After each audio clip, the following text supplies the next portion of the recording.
Hello, welcome back to Rev Endurance Sports, and we're actually in a coffee shop. Now, I just posted a video on how to convert a 5236 to a 5339. And in that video, I talked about why the athlete or the rider wanted to make the conversion. But I thought, okay, let's have a little discussion with her as to why she made the conversion and what she feels about the different type of gearing ratios. So, Lori, we have one bike that has a 5339, and that's your Richie. Right. And I remember when we did that conversion on that Richie, you liked it because of the Tuesday morning ride that you were doing up in your area. And tell me what you like about the 5339 chainring setup. Well, when I ride with faster men, typically, I spin out with other gearing, and I'm not pushing any power on my pedals. And so on the steep stuff that we do down here, the smaller, obviously better. But when I'm trying to stay in a pack with stronger, faster guys, my legs can push the other power, so I just need to utilize that. And if I don't like being at a point where I spin out and can't keep up on the downhill, then I'm working really hard to catch to get them on the climb. Right. And that even happens when you're trying to stay on my wheel and I'm not even pedaling. Right. Right. Yeah. So for you, so the 53 for you is so that you can keep up with faster group rides. Yes. So now let's go back to the 36 and the 39. So if you're not familiar, the 36 inner chainring would make it easier for someone to climb. So a 39 is 3 teeth bigger, and it might make it harder for you to climb. But you say... My legs don't feel it. Right. So I did respond to someone else in the comments, and I think it's important for them to hear it. So you don't feel lactic acid buildup like the rest of us humans do.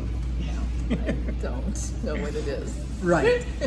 So you could be on a really hard effort, and if you don't feel lactic acid buildup, then tell me, what is it that makes you pull back? My breathing. It's always the breathing. My legs are always fine, and if I go too far where I can't get enough oxygen, that's when my legs won't feel lactic acid. I just have no power because I can't breathe and get oxygen to the muscle. So Okay. it's all in the breathing. Right, all in the breathing. So then this brings us back to this other point. So there is a common thought to spin to win, and all this other stuff. And there's a time trialist, a very successful time trialist, Rowan Dennis, and he has a different line, and his line is mash for cash. So not spin to win, but mash for cash. So in your case, if you move from a 36 to a 39, and now you've lowered your cadence, Right.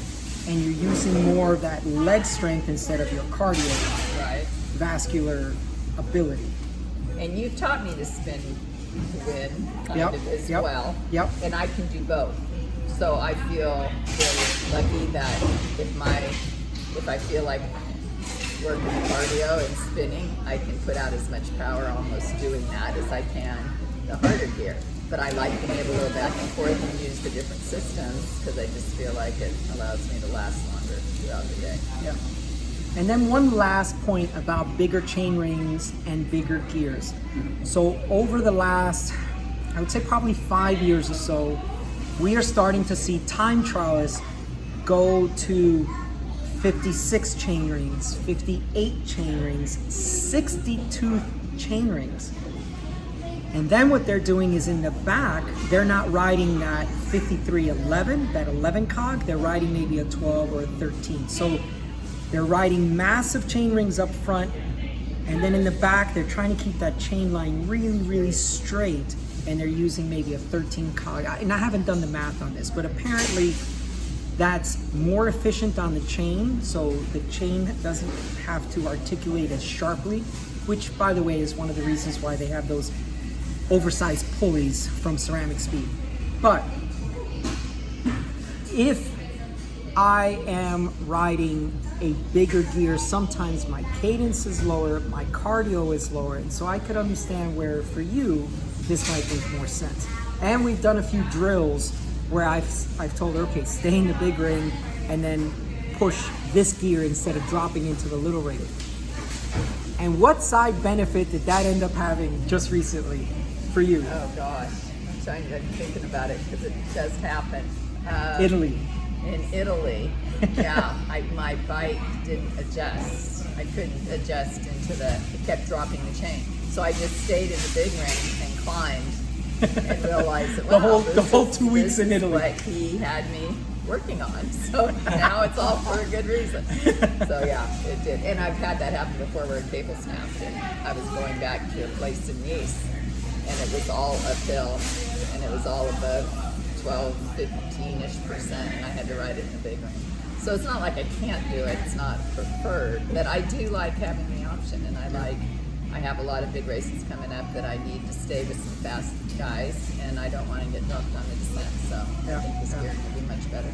Yeah, so you're in the 54 kilogram range, 53 kilogram range, and so she climbs at 4 or 5 watts per kilo generally. But she always tells me that she has to push well over that to get back on the wheel when she's lost the aerodynamic draft. So there's more videos that I'm going to talk about aerodynamics and drafting, but that's where we're going to close it for now because, well, we got to enjoy our coffee. But I do have one more topic that I wish to cover. Okay, thanks, Lori. I appreciate you sharing your experiences with me. Thanks so much for tuning in. Please like and subscribe. We'll see you up the road.